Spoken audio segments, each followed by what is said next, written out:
Welcome back to World Crisis Radio. This is now our second hour. Keep up with everything at Tarpley.net and Webster G. Tarpley Twitter feed. Now, we want to change gears. We want to take a look at Libya. I'll have some news reports about Libya, but we wanted to get a first-hand report from a very fine person that I got to know in Libya. His visit there overlapped with mine, but he stayed on a bit longer and found himself caught up in the NATO attack, the NATO amphibious attack, and the entire NATO blitzkrieg against Tripoli, where he was at the time.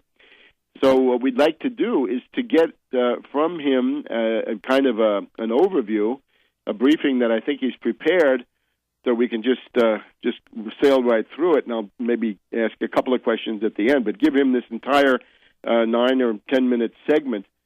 What was it like there, and what did we learn? What did he see firsthand in terms of the nature of this rebel Al-Qaeda congeries?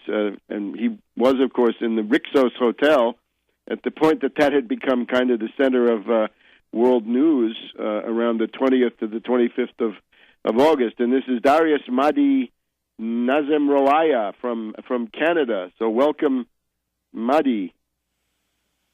Thank you, Dr. Tarpley. Thank you. Are you there? Yes, I am, Dr. Tarpley. Can you hear me? Okay, so now you have the floor. You take it away and tell us the picture that you saw and the implications thereof. All right. Well, you described things as they were. There was massive, major NATO bombings, indiscriminate and merciless. This was one of the things they did to pave the way for the insurgents to come in. NATO forces were on the ground, and they were directing these forces. I spoke to people who were in combat and in the heat of battle, and they were telling me about French forces there, Qatari forces, Jordanian forces. They were on the ground. And let me tell you, there was British individuals on the ground who were also directing these forces, and you could see them. In fact, in the rebel-held Corinthian Hotel, which was not secured at the time that I and other internationals were taken there, from the Rexos El Nasser, the British were in charge of security there, and British intelligence was also there, amongst others, including the U.S. State Department. They were calling the shots there. In fact, the hotel that both you and myself stayed at, the Radisson, which I'm sure you remember, is run by the U.S. right now. It's being used as an interrogation base, and Khalifa Haftar, the CIA asset from Great Falls, Virginia, is based there, and that's his headquarters. And they've been interrogating people there and shooting them in cold blood in the rooms.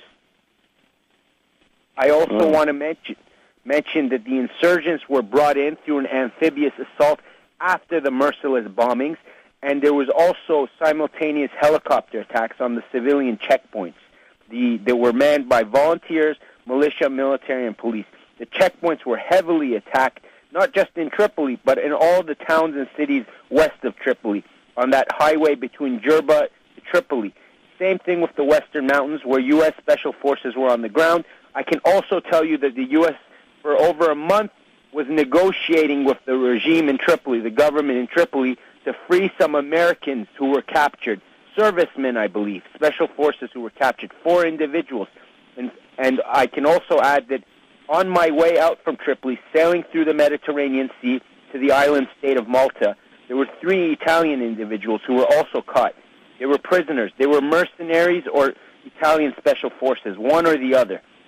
And they were caught, and they were presented to myself and a whole group of internationals from around the world, from places such as Algeria, the United States, and they presented them to us as tourists who had crossed the border from Tunisia, incidentally. But these tourists, so-called Italian tourists, had military equipment, and they also didn't have passports. They were registered without passports. I don't know how tourists can travel from Tunisia to Libya without passports with military equipment. And they were captured, and they were on the boat with us. Going back to the attacks on Tripoli, the rebels were also fighting each other at the time. The so-called insurgents were even fighting each other. and there was witnesses to this. Was happening in the hotel. They did not secure the Corinthian, and I was even told about the beheadings near the hotel.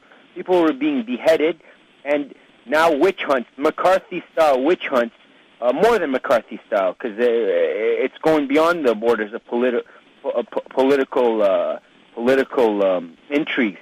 They're going witch hunts like an inquisition, door to door, and they're taking people.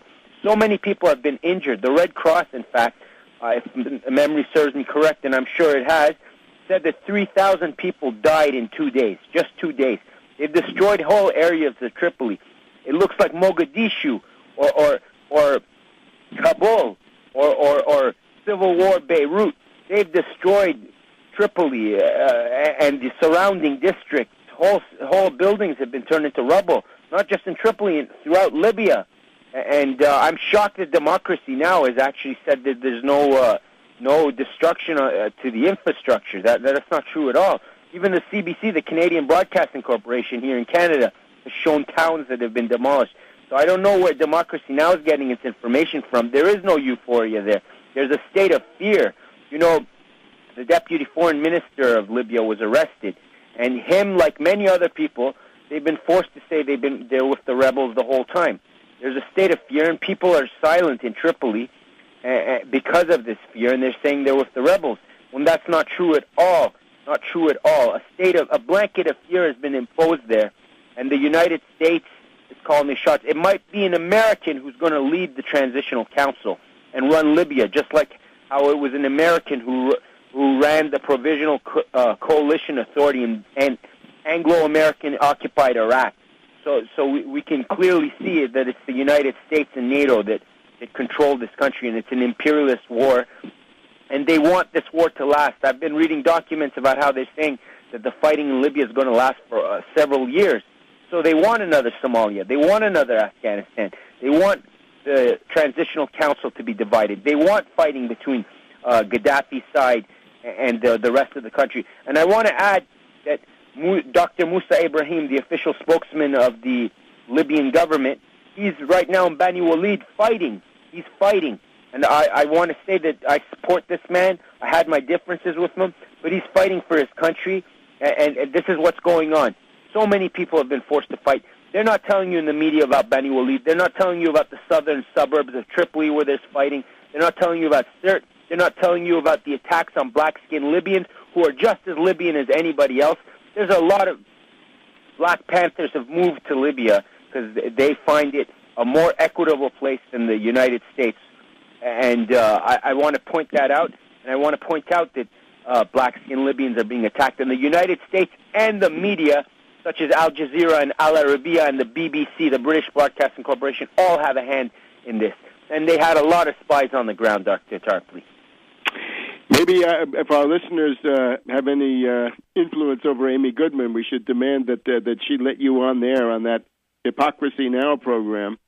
And you could essentially deliver an antidote to the big lies that Amy has been telling. I think she's probably getting some of it from the Ford Foundation. She seems to get a lot of things from the Ford Foundation. I'm shocked. I read a transcript of the things they were saying. It's untrue. The euphoria, the lack, saying that there's no damage to the infrastructure is really it's not correct. Not correct at all. In fact, when I was there, I was correspondent for Pacifica Radio, and Democracy Now! Is on Pacifica Radio, too.